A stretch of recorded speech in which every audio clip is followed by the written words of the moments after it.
Hola, mi nombre es Valeria, yo soy partera.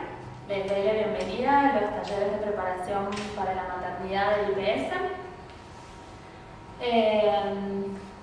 La charla de hoy es sobre obstetricia. Vamos a hablar sobre generalidades en el embarazo, los cambios, que es normal, que no, que serían motivos de consulta. En la segunda parte hablamos sobre anatomía, como para ubicarnos para la charla siguiente, que es de trabajo de parto y parto. Y en el final hablamos sobre parto respetado o parto humanizado. En principio contarles que las parteras, como yo, estudiamos en la universidad, o sea, una carrera universitaria. En mi caso me formé en Buenos Aires y después hice la residencia acá en el Hospital Público Materno-Infantil, o sea que toda mi formación es en salud pública, no trabajo en la parte privada, así que voy a hablar como más de experiencias del trabajo en el hospital. Las parteras estamos capacitadas para hacer controles de embarazo, siempre y cuando el embarazo sea normal y de bajo riesgo, es decir que una mujer cursa un embarazo normal, sin ninguna patología u otra enfermedad como diabetes o hipertensión. En ese caso el control está a cargo de un médico. Las parteras tenemos consultorios en el hospital, en el materno infantil de control del embarazo, y en mi caso yo trabajo en 2 centros de salud de acá de Salta Capital. También acompañamos trabajos de parto, asistimos partos normales, sobre todo en la parte pública. En la parte privada es el médico o médica que hace su control, quien asiste después su trabajo de parto y parto. La diferencia, que por lo general preguntan que si somos médicas o enfermeras y demás, o una carrera aparte, la diferencia con el médico es que nosotros nos encargamos de todo lo que sea normal y de bajo riesgo, y los médicos serían el alto riesgo, son los que hacen cesáreas o forceps en caso de que sea necesario. Las parteras no tenemos esa formación. Por otra parte, también estamos capacitadas para dar las charlas de preparación para la maternidad, así como también asesorías en anticoncepción y en lactancia materna. Y acá en la provincia de Salta hay una ley de ejercicio profesional que también nos habilita a la colocación de métodos anticonceptivos, como por ejemplo el DIU o el implante chip, que suelen decirle, el que va en el brazo, cosa que en otras provincias de nuestro país todavía no está legislado. Empezamos. Como les decía, hoy hablamos de cambios en el embarazo.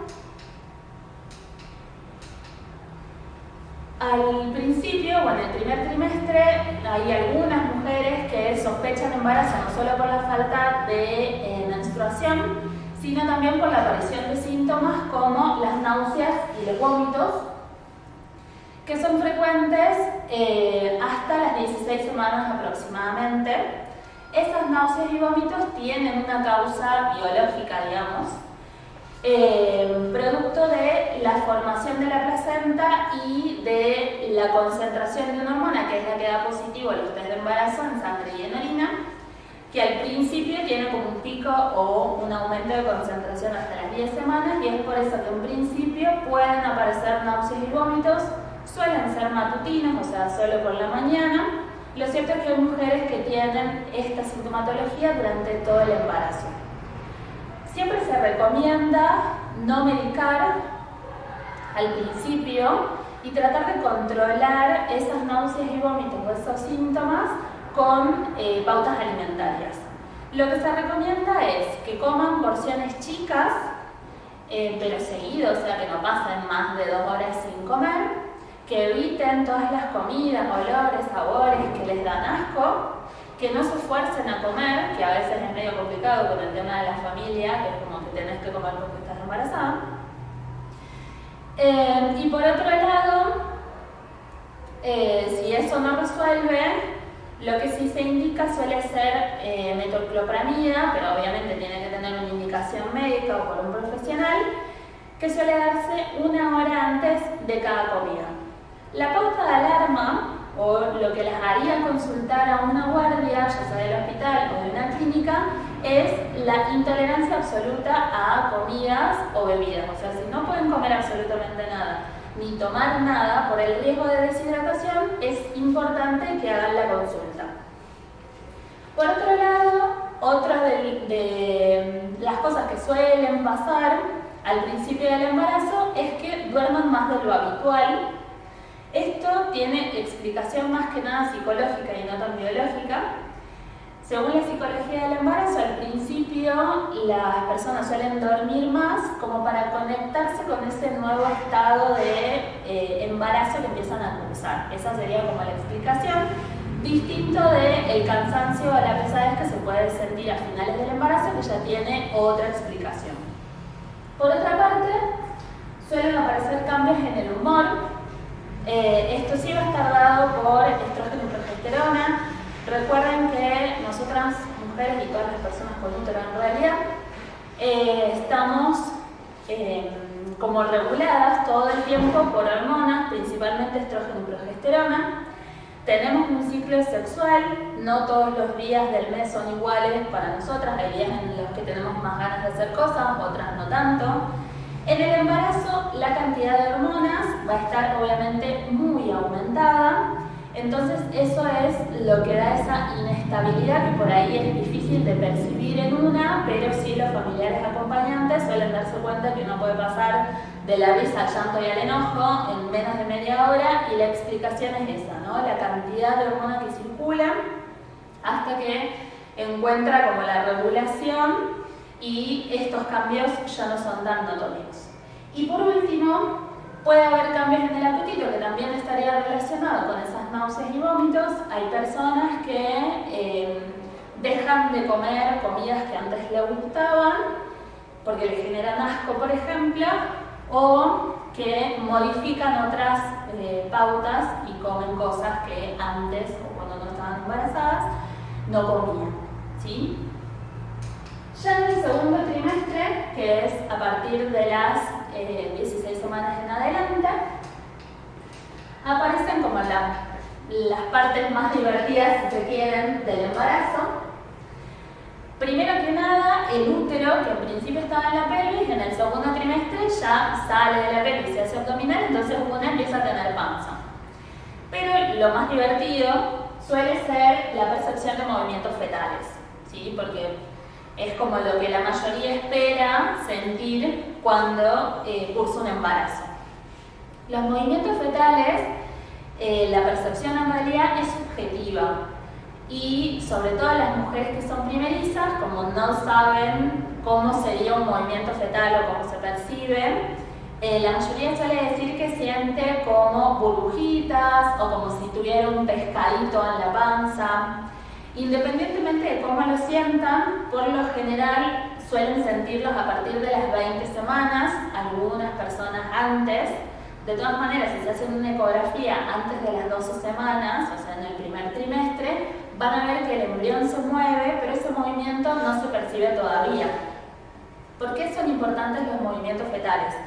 Básicamente porque el bebé que se mueve significa que está bien, o sea que los movimientos fetales son signos de bienestar fetal o de vitalidad fetal, y por eso es importante controlar que siempre haya movimientos, ¿sí? Por lo general son las mujeres las que perciben obviamente el movimiento, llaman a un familiar o a alguien, le dicen ahí se está moviendo, y cuando pone la mano en la panza deja de moverse. Por lo general pasa eso, no sabemos por qué, pero sí es importante ese control siempre de movimientos. Tiene que llamar la atención la ausencia de movimientos fetales. En ese caso lo que tienen que hacer es comer o tomar algo dulce porque el azúcar estimula el movimiento, o ya cuando los embarazos son más grandes, saben que si ponen la mano de qué lado o si le hablan a la panza o estimulan de alguna forma, el bebé responde. Si hacen ese estímulo, si con la comida no se mueve, con el estímulo tampoco, es motivo de consulta a la guardia para que por lo menos escuchen los latidos del bebé. Por otra parte, tenemos estos cambios o aumentos en la pigmentación o en la coloración. Van a ver, no le pasa a todas las mujeres, obvio, que hay personas que cuando están embarazadas tienen como manchas a los costados de la nariz, en la frente. Hay algunas a las que les sale una línea que cruza toda la panza o que llega solamente hasta el ombligo, que se llama línea alba. Eso porque aumenta una hormona que es la que da coloración a la piel, el pelo, los ojos y demás, y que circula por todo el cuerpo, pero que el objetivo fundamental es el cambio en la coloración de pezones y areola, fundamentalmente para que después, cuando nace el bebé, aparte de reconocerlas por el olor, va a saber dónde succionar para poder alimentarse. O sea que el objetivo básicamente es la lactancia. Pero ese cambio se da durante el embarazo para posterior. Por otro lado, se supone que náuseas y vómitos deberían terminar, ¿sí? Habíamos dicho que eran normales hasta los 4 meses, 16 semanas, pero recuerden que hay algunas mujeres que tienen esa sintomatología durante todo el embarazo. Motivo de consulta es la intolerancia a alimentos y líquidos por el riesgo de deshidratación, como dijimos anteriormente. Y si terminan las náuseas y los vómitos, por lo general en el segundo trimestre aumenta el apetito y es cuando empiezan a aumentar de peso, lo cual no está tan bueno si los aumentos son bruscos. Lo ideal sería que todas puedan hacer una consulta a nutrición al principio del embarazo, y por lo menos en salud pública, por ejemplo, las consultas a nutrición son una vez al mes, o sea, cuando hacen un control.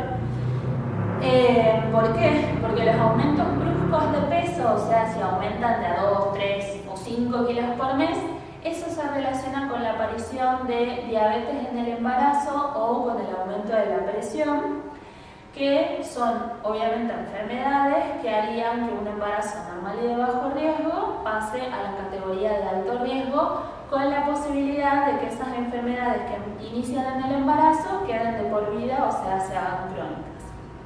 Se supone que si una persona empieza el embarazo con un peso normal para su estatura, tiene un margen de hasta 11 kilos para aumentar durante todo el embarazo, pero si empieza con sobrepeso u obesidad, ya el margen se achica y puede aumentar hasta 7 kilos. Nunca se recomienda el descenso de peso o la realización de dietas para bajar de peso durante el embarazo, pero sí que la ganancia sea controlada y no en forma brusca, como dije anteriormente. Por último, en el último trimestre, que es en el que la mayoría va a estar cursando actualmente, aparecen o pueden aparecer en realidad edemas, que es la hinchazón, ya sea de manos, pies, a veces es generalizada y hasta se puede hinchar la cara. Esto tiene que ver con acción de estrógenos que tienen esa contra, digamos, de aumentar la retención de líquido. Por lo general, obviamente, no se medica, sino que se dan pautas para que usen ropa cómoda, el calzado también que sea cómodo y no ajustado, que si van a estar mucho tiempo paradas varíen el peso entre una pierna y otra, que también cambien de posición, digamos, si trabajan mucho tiempo sentadas, que cada cierto tiempo se levanten, caminen y no estén estáticas en una sola posición todo el tiempo. La realización de actividad física, obviamente, que también está recomendada. Por ahí ahora, digamos, con el tema de la pandemia y el aislamiento, estuvo medio complicado, pero por ejemplo, ahora que ya hay salidas recreativas, que salgan a caminar, lo ideal sería 30 minutos diarios, pero si no se puede sostener todos los días, porque lo hagan bien por medio suficiente. Y sí, tomar mucho líquido, agua sobre todo, 2-3 litros de agua por día, para eliminar ese exceso de líquido. Por otra parte, puede aparecer la dificultad para respirar y se habrán dado cuenta que por ahí una se agita de solo caminar y tiene que enlentecer la marcha. Hay algunas personas que se agitan solo de hablar. ¿A qué se debe esa dificultad para respirar? Básicamente a que mientras el útero aumenta de tamaño con la edad gestacional del embarazo, o sea, a medida que avanza el embarazo, el resto de vísceras del abdomen se acomodan como pueden, el útero sale de la pelvis y lo que hace es subir un músculo que se llama diafragma, que nos divide el tórax del abdomen.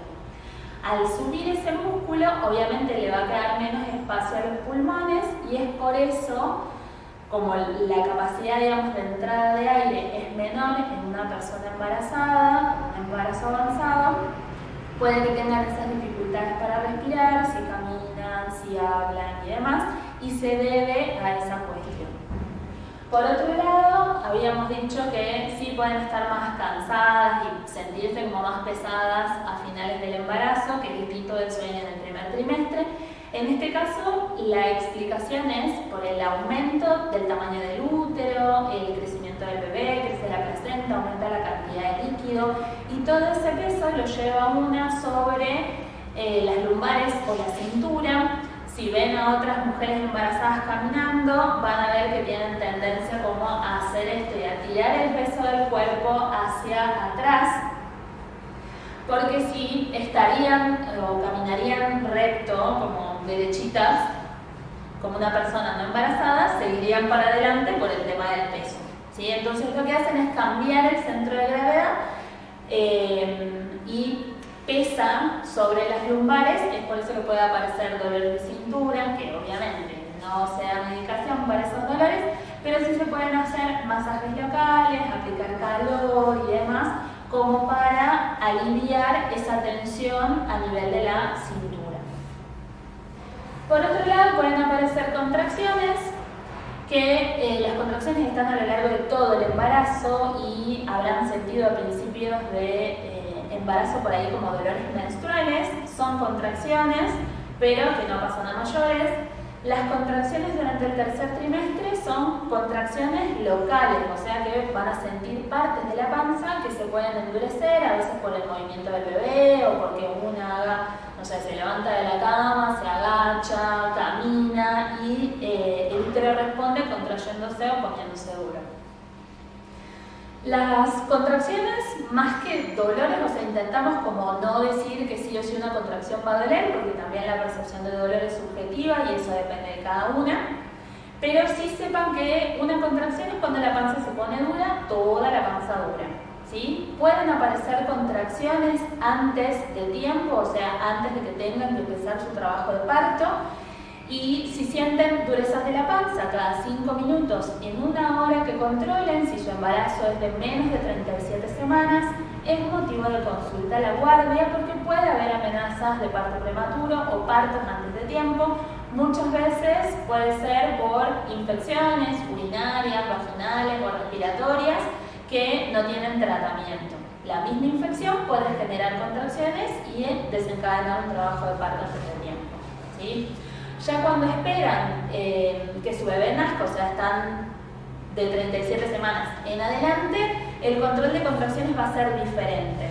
Sí es panza dura cada 5 minutos, pero en 2 o 3 horas, si es su primer parto vaginal, si ya tienen partos anteriores, el control es de 1 hora porque se supone que es más rápido.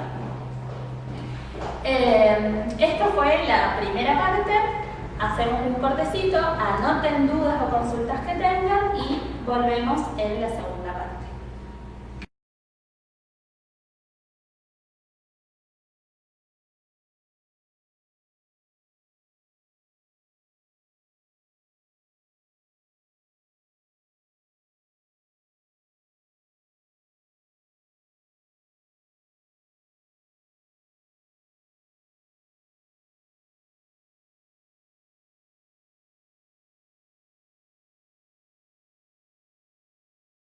Volvemos con la segunda parte de este primer encuentro de obstetricia. Recuerden que van a tener un espacio de intercambio en donde vamos a poder responder dudas, preguntas que vayan surgiendo a lo largo de la charla, así que no se preocupen y tomen nota.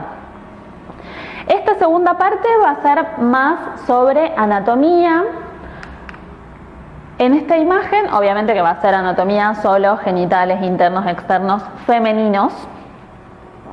Esta imagen, lo que vemos en principio o en el medio, digamos, es el útero, es un corte sagital o al medio de una persona. Obviamente es un útero sin embarazo. Vean que si esto es cuerpo del útero, la parte de acá abajo, o sea, lo que está señalado con el número 11 es el cuello del útero. Lo que sigue por acá abajo va a ser vagina, obviamente, orificio vaginal. Recuerden que el orificio vaginal es por donde menstruamos, mantenemos relaciones sexuales y por donde nacerá el bebé si el parto es un parto vaginal. Por delante del útero tenemos la vejiga, por lo tanto esto que sigue acá abajo, ay, esta luz no funciona. Lo que sigue debajo de la vejiga, o sea, lo que está señalado con el número 6, vendría a ser uretra y orificio uretral, que es por donde hacemos pis. Esto es importante como separarlo porque infecciones urinarias son distintas de infecciones vaginales. Las infecciones vaginales por lo general se tratan con óvulos, o sea que es un tratamiento local, mientras que las infecciones urinarias se tratan con antibióticos vía oral. Esto también explica por qué cuando el bebé crece y ya tengo una cabeza fetal a esta altura, el espacio de la vejiga es menor, por lo tanto tienen menos capacidad de retención de orina y es por eso que necesitan ir al baño a hacer pis a cada rato. En la parte de atrás, o sea por detrás del útero, tenemos intestino grueso, recto y orificio anal.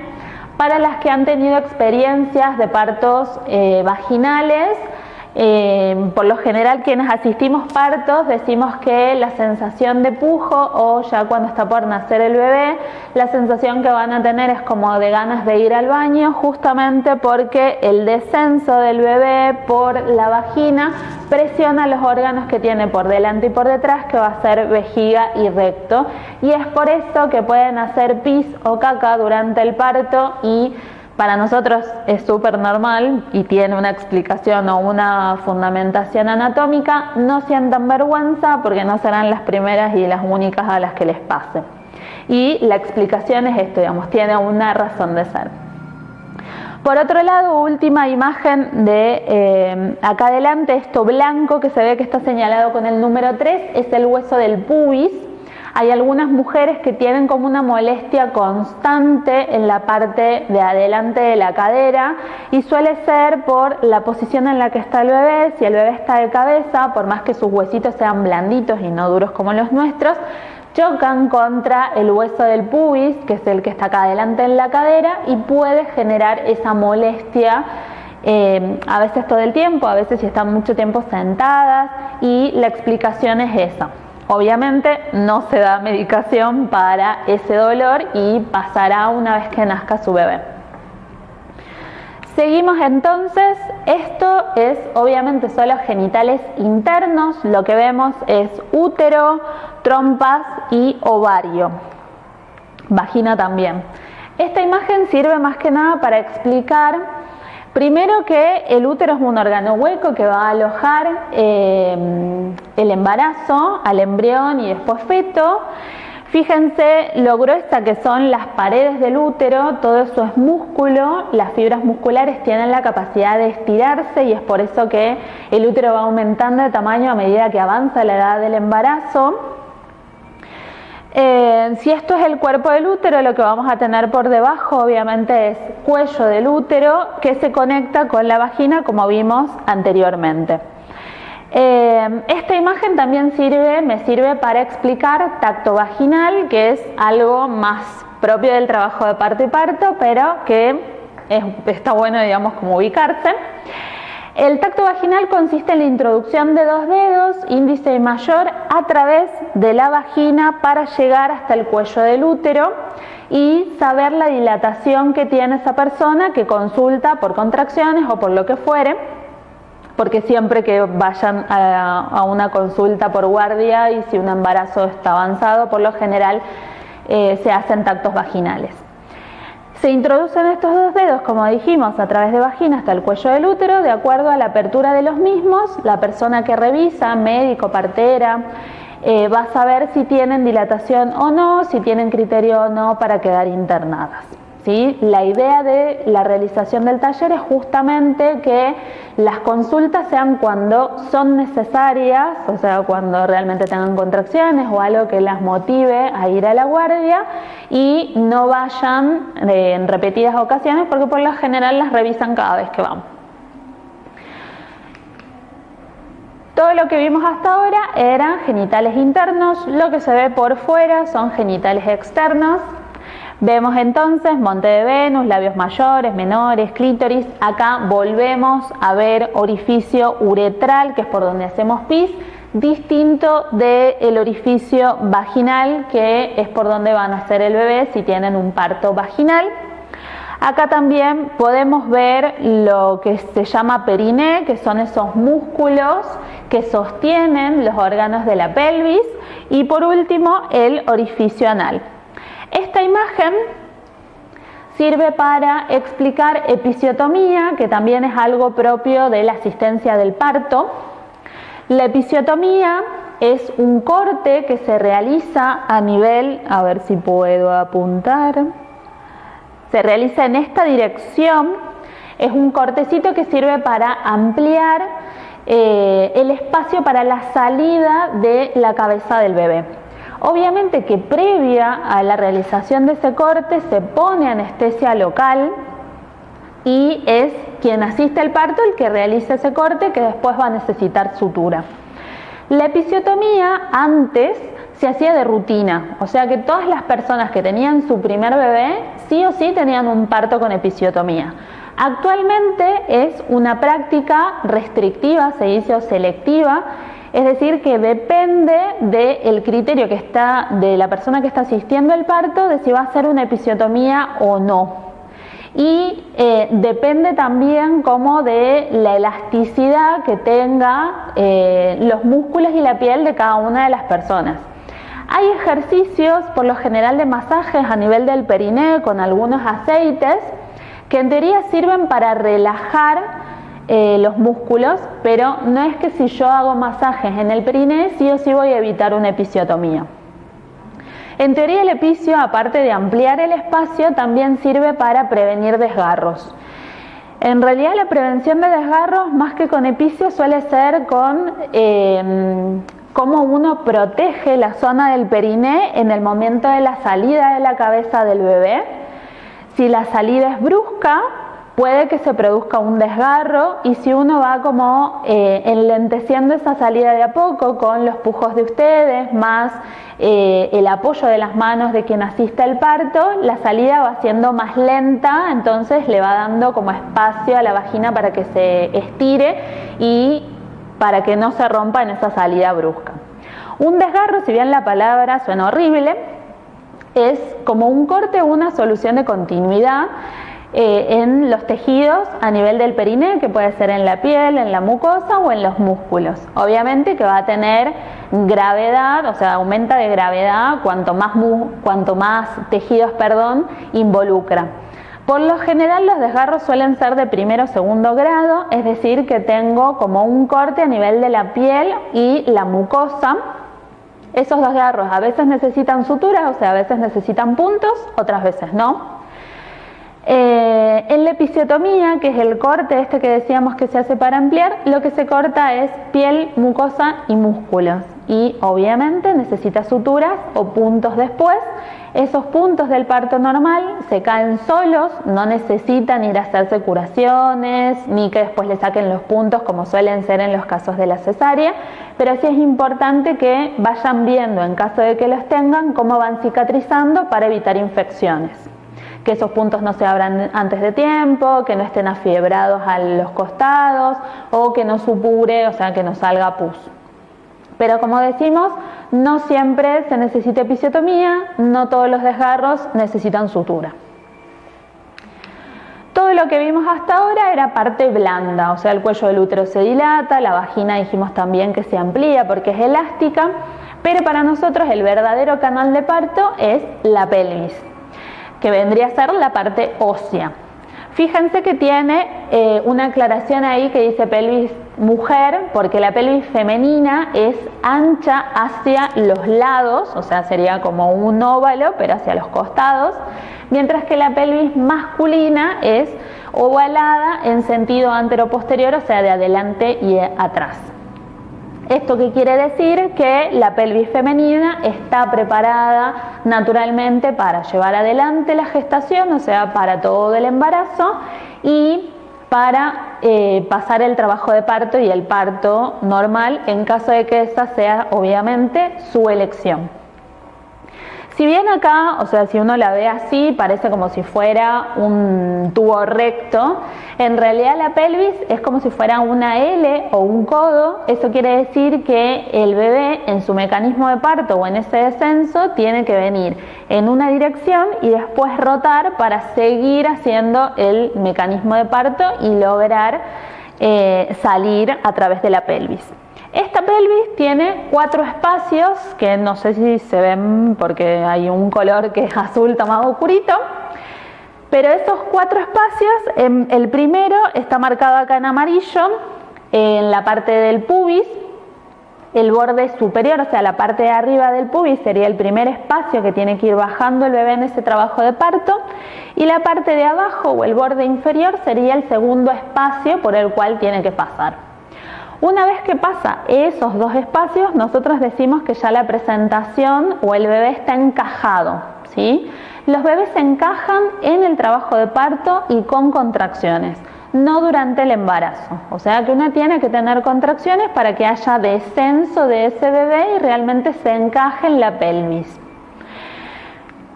Lo que está señalado con una línea roja y van a ver como unas saliencias o unas espinas que están señaladas con verde, ese es el espacio más chiquitito que tiene que pasar el bebé en su trabajo de parto.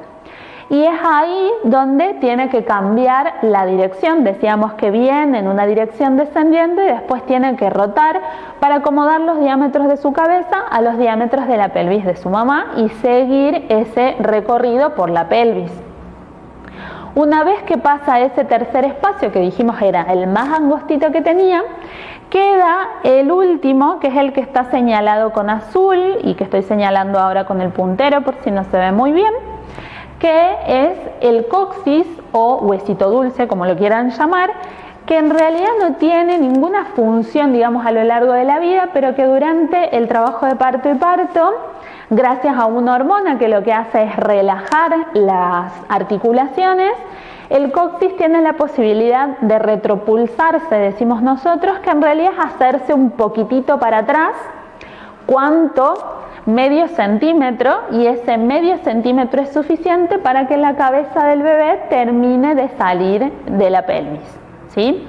Obviamente que después de ese movimiento el coxis vuelve a su posición habitual y no vuelve a tener ninguna función nunca más, a menos que vuelvan a tener otro parto. Así es sabida la naturaleza con esta cuestión de la pelvis preparada para sobrellevar un trabajo de parto y un parto normal, si es esa la decisión que ustedes tienen. Por último, esta es la última imagen de la segunda parte. No es para explicar fecundación, aunque si bien ahí lo dice, sí sirve para explicar si alguna ha tenido o escuchó que alguna persona tuvo un embarazo ectópico. Esta imagen yo suelo utilizarla para eso. Se ve acá, esto negrito son espermatozoides que tienen que ascender útero, trompas y encontrarse con el óvulo cerca de la trompa de falopio. Cuando nosotros decimos que un embarazo es ectópico, quiere decir que se implanta fuera del útero. O sea, lo normal es que haga todo ese recorrido el óvulo fecundado, ya dividiéndose en células, obviamente, y llegue acá para implantarse. En caso de que no haga todo ese recorrido, a veces hay huevos que se implantan en esta zona, por ejemplo, de la trompa de falopio, y eso es lo que da un embarazo ectópico, o sea, fuera del útero, fuera del lugar, es un embarazo que no va a progresar. Fíjense de finitas que son las paredes de la trompa versus las paredes gruesas del útero que sirven para que ese embrión se implante y tenga como sustento hasta la formación de la placenta, distinto de las paredes finitas de la trompa en donde el embarazo no progresa. Esto respecto de anatomía. La pregunta del millón suele ser ¿cuánto dura un embarazo? Nosotros contamos los embarazos en semanas. ¿Por qué? Porque habrán visto que las semanas del mes no son semanas completas, y siempre lo contamos desde fecha de última menstruación y no desde el día en que ustedes creen que se quedaron embarazadas. entonces siempre nos da como un desfasaje en la cuenta. Y se hace básicamente por eso, digamos, contamos en semanas porque las semanas no son completas en todos los meses, siempre hay días que quedan como colgados, lo contamos en semanas y días. La duración de un embarazo es relativo, en realidad sí sabemos que el término o los 9 meses empiezan a partir de las 37 semanas y se puede extender hasta las 41 semanas.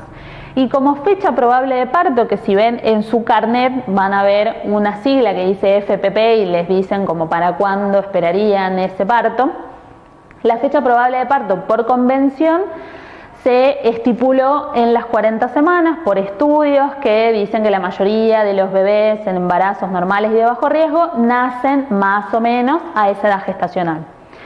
Entonces, fecha probable de parto son 40 semanas, pero si decimos que los 9 meses empiezan a las 37, de esa fecha que a ustedes les dan se puede adelantar hasta 3 semanas y sigue siendo un bebé de término, ¿sí?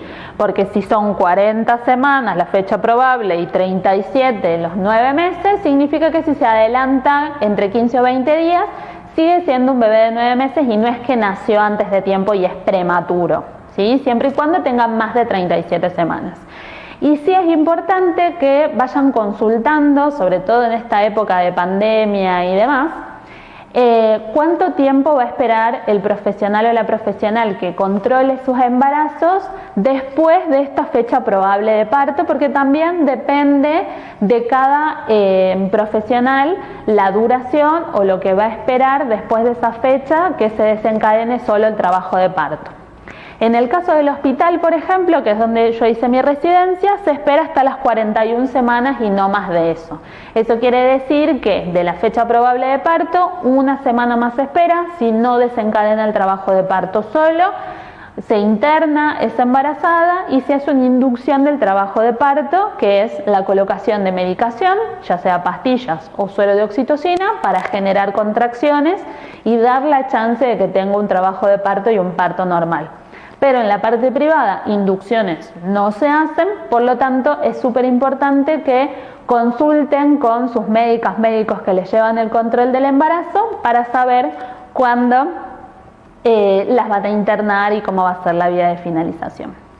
Terminamos esta segunda parte, la que queda es la más divertida para mí, de parto respetado.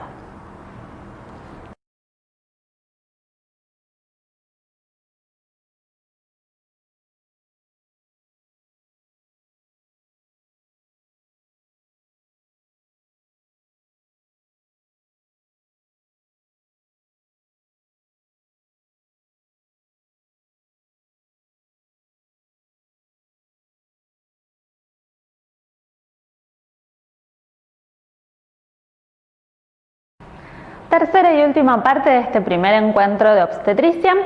Hablamos de parto respetado o parto humanizado. Hay una ley a nivel nacional que es la 25.929 que habla al respecto. El parto respetado, como dice la diapo, es una modalidad de atención en donde se tienen en cuenta los derechos de no solo la persona gestante, sino también el familiar acompañante y ese bebé que está por nacer. Incluye todo el proceso de embarazo, trabajo de parto, parto y el posparto. La semana pasada se festejó la semana del parto respetado, se hace todos los años en mayo. No tiene como fecha exacta, en este caso fue del 17 al 23 y el lema de este año fue "Mi decisión debe ser respetada". Siempre se trabaja con algún lema en particular para la protección y defensa de los derechos en el proceso de nacimiento.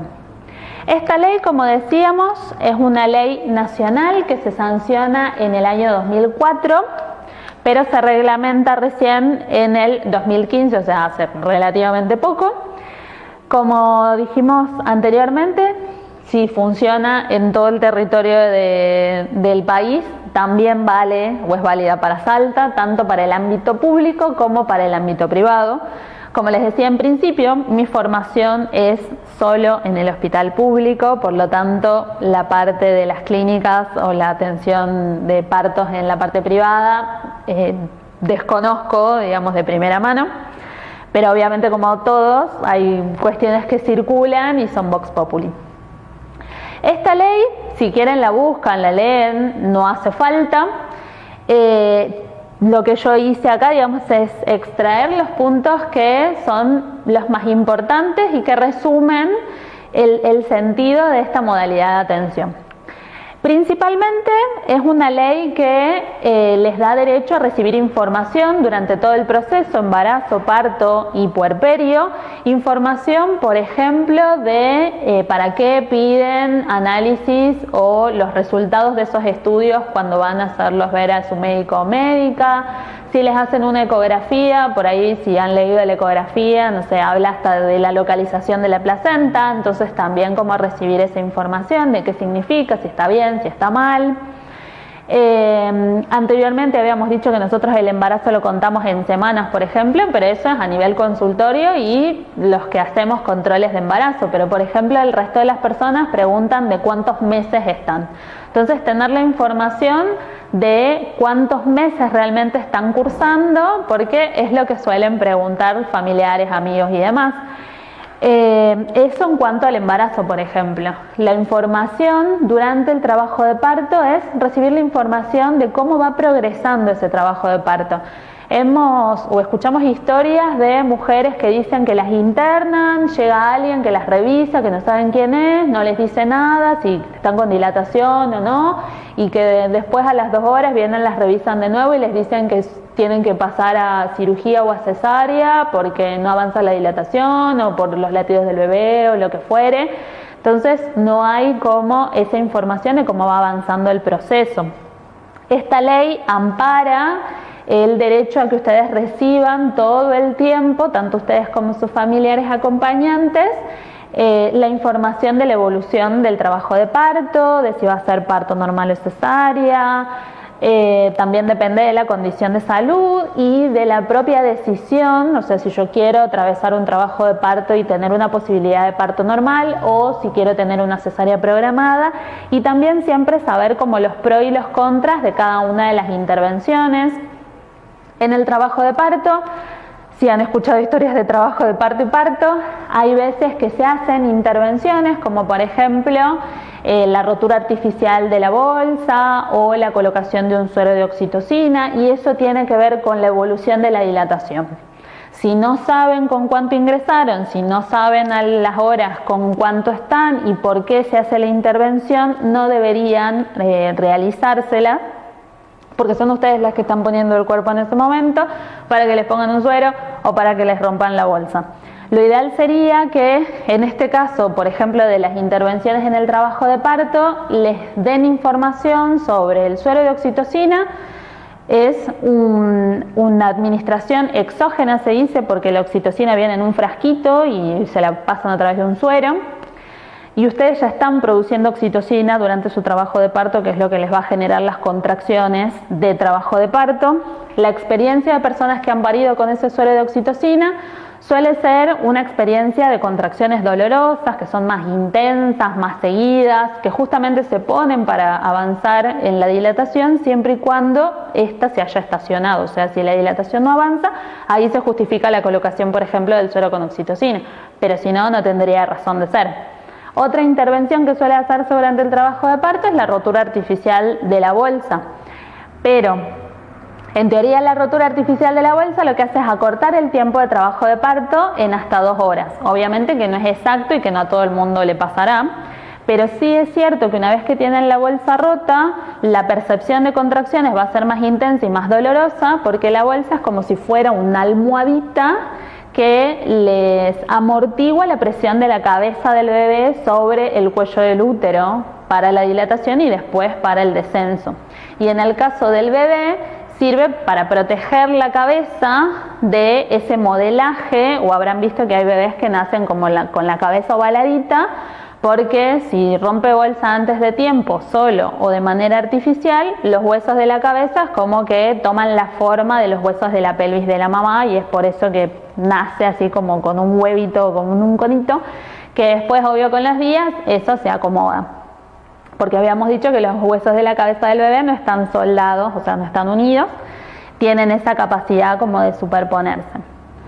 Pero lo ideal sería que reciban esa información y en caso de que necesiten alguna de esas intervenciones, con los pros y los contras de cada una, sean ustedes quienes puedan elegir si tener un suero de oxitocina, si la opción de la rotura de la bolsa, o bien esperar un rato más, porque esta ley habla de respetar los tiempos biológicos y fisiológicos del trabajo de parto, que van a ser distintos en cada una de nosotras.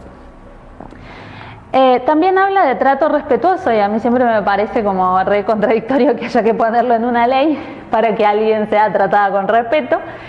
Pero bueno, está escrito y tiene que ver con el tema de la presentación, de decir, aparte del nombre, qué es lo que va a hacer en ese momento de trabajo de parto, por ejemplo, porque después escuchamos que nos dicen, no sé si vino una enfermera, una médica, una partera o quién era, pero alguien revisa, ni se presenta y se va. Entonces tiene que ver con eso, tiene que ver también con que ustedes sean tratadas por su nombre y no con diminutivos de gordita, mamita o cuestiones así, a menos que esté habilitado por cada una de ustedes, pero se relaciona con eso el trato respetuoso. Por otro lado, que también es súper importante, la participación en las decisiones y que está relacionado con el primer punto de la información, esto que decíamos de recibir los pros y contras de algunas intervenciones, por ejemplo del trabajo de parto, para, en base a esa información que reciben, decidir cuál de las intervenciones les parece menos grave o más acorde para ustedes, más tolerables o lo que sea, pero que ustedes puedan participar en ese proceso. Por lo general, siempre en la semana del parto respetado y siempre que se habla de parto respetado, hablan del empoderamiento y y básicamente tiene que ver, el empoderamiento, tiene que ver con tomar responsabilidad y hacerse cargo, asumir la participación activa en ese proceso de embarazo, trabajo de parto y parto. Y para eso es súper importante recibir información, ¿no? Esta modalidad de atención es como que corta con esta cuestión de que son los profesionales de la salud los que saben que el conocimiento está del otro lado y uno va y es como que se pone a merced. Acá es compartido, yo doy información para que vos puedas tomar una decisión en base a lo que te parece mejor en ese momento, pero con información científica, bien fundamentada, ¿sí? Y en base a eso elegir. Por otro lado, también esta ley habla del acompañamiento, que ahora en la cuestión esta del aislamiento social, preventivo obligatorio, el acompañamiento tiene que seguir, obviamente, con las medidas de seguridad, el uso de los cubrebocas, la higiene de manos y demás. El acompañamiento no se discute en el hospital público materno-infantil siempre y cuando sea un trabajo de parto y parto normal. En las cesáreas no suele haber acompañantes por una cuestión de espacio, porque dicen que el quirófano es muy chico o porque no hay ropa suficiente, esos kits estériles de camisolín, cofia, botas y demás. Averigüen, pregunten, porque sí hay profesionales en la parte privada que dan la posibilidad del acompañamiento en caso de una cesárea, por ejemplo, que en la parte pública eso no se cumple. Sí es importante el acompañamiento porque hay estudios que dicen que las mujeres que están acompañadas durante su trabajo de parto por una persona de su elección, de su confianza, tienen una percepción de dolor mucho menor que aquellas que estuvieron solas o que no pudieron elegir una persona de su confianza. Súper importante el rol del acompañante, traten de ver de que no sea una persona que las pone más nerviosas o las altera, porque lo que menos necesitan en el momento de trabajo de parto es más preocupación o más nervios de los que ya pueden tener por una situación normal, digamos. El acompañante tiene que estar a la disposición, digamos, de esa persona que esté en trabajo de parto. Si necesita que le hagan masaje, le hará masaje. Si necesita que hable y cuente cosas, lo hará. Si necesita que no diga nada, que no la toque y demás, también. Que no sea una persona que esté todo el tiempo chequeando el teléfono, porque la verdad es que un acompañante así no sirve. Y por último, también habla de apego y lactancia. El apego es ese primer contacto del bebé recién nacido con ustedes. Recuerden que cuando nace el bebé va a estar todo mojado porque dentro del útero está en líquido. No hace falta que lleven toalla ni nada por el estilo porque eso ya se da en la institución, clínica u hospital. Pero sí es importante que en ese apego, que es cuando lo ponen en el pecho o en la panza de la mamá, todavía está unido a ustedes por el cordón, placenta y demás, participe de ese activo el familiar, acompañante, pareja o quien sea que esté del otro lado, porque si no el apego siempre se lo lleva a la que parió y el acompañante queda ahí como relegado. Al principio da como cosita porque es un bebé recién nacido y parece súper frágil, pero vale que lo sequen. Si interactuaron con ese bebé durante el embarazo les va a reconocer la voz, entonces se va a calmar. Recuerden también que sale a un ambiente que tiene una temperatura mucho más fría que la de ustedes en el cuerpo, hay luz, los estímulos son diferentes, dentro del útero estaba a oscuras, en silencio o con relativo aislamiento acústico por el tema de la panza y demás. Afuera los ruidos le van a dar miedo, obviamente. Es muy gracioso ver cómo cuando nace llora, lo ponen en la panza de la mamá y se calma porque obviamente les va a reconocer el olor, el latido del corazón y demás. Y después cuando los separan otra vez vuelve a llorar porque es un lugar que no conoce con gente que no conoce, así que es súper importante el apego. Ese apego favorece la lactancia y también favorece el desarrollo cognitivo de ese recién nacido para cuando es más grande y va a la escuela. Favorece también el vínculo que va a tener con ustedes, padres, madres y demás. Así que es súper importante. Obviamente que también hay personas que no quieren hacer apego y también es válido, pero si tienen la posibilidad de hacerlo y si quieren hacerlo, no se lo pierdan porque tiene un montón de beneficios. Respecto de la lactancia, bueno, van a tener una charla sobre lactancia materna, pero también esta ley, digamos, les da el derecho a recibir información sobre los beneficios. Después obviamente también es voluntad de una y las posibilidades de trabajo, estudio y otras actividades como para sostener la lactancia, pero obviamente que tiene un montón de beneficios. Los bebés que toman teta realmente se enferman menos porque previene infecciones del oído, respiratorias, digestivas, a la larga le previene hasta diabetes y obesidad, o sea cuando es adulto, así de importante es la lactancia. Pero como les decía, no siempre se puede porque a veces está contraindicada por alguna enfermedad o patología de la madre o por algo del bebé. Entonces, si tienen la posibilidad de sostenerla, háganlo, y si no, bueno, igual se puede hacer el apego cuando le dan mamadera y demás.